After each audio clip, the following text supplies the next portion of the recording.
Laurits Hansen, herren der ses i midten i klædt hvidt, er mejeribestyrer i Ugerløse. Han har fået en opsigtsvækkende idé.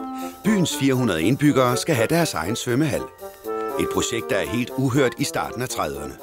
Bevæbnet med trillebør og spader graver de Sjællands største svømmebad, og bare det andet af sin art uden for en af de større byer.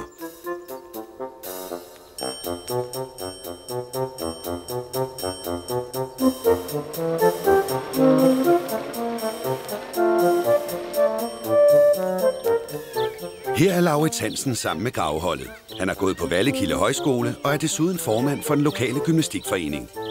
Bygningen af bassinet er en folkesag. Materialerne betales via en husstandsindsamling, og hver aften i løbet af sommeren 1933 møder alle Ugerløses borgere op for at give en hånd med.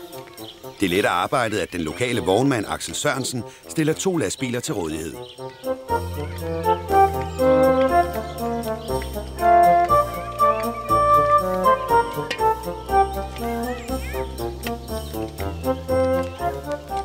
Efter 1,5 måneds arbejde har man gravet et 3 meter dybt hul på 10 gange 25 meter, og knap 1000 kubikmeter jord er fjernet.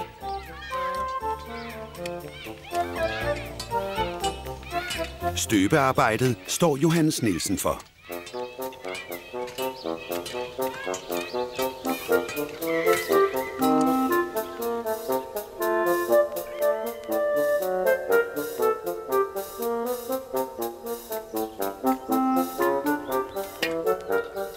Til svømmebadet bygger man 2 omklædningsrum med hver 2 brusere.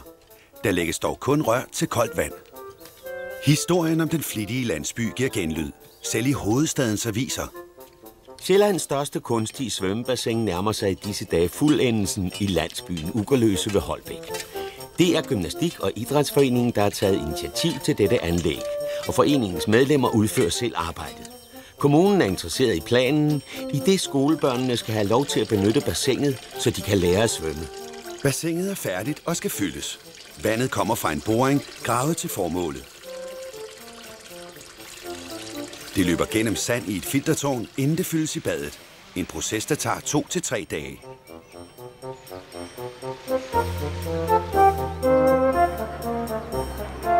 En søndag i august står bassinet klart. Indvielsen sker ved en stor højtidelighed, hvor amtmand Saxil fra Holbæk kommer for at klippe snoren over.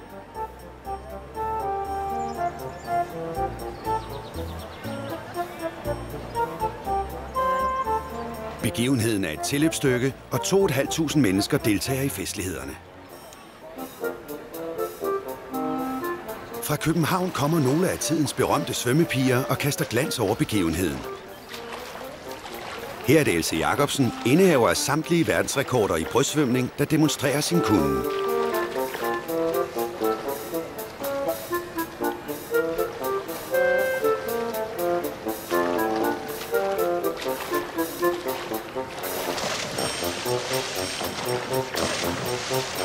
De populære stjerner må give opvisning i kunstsvømning 2 gange, da alle tilskuerne ikke kan være på svømmebadets område på én gang. Kun enkelte lokale deltager i opvisningen. Midtsjællænderne har endnu ikke lært at svømme.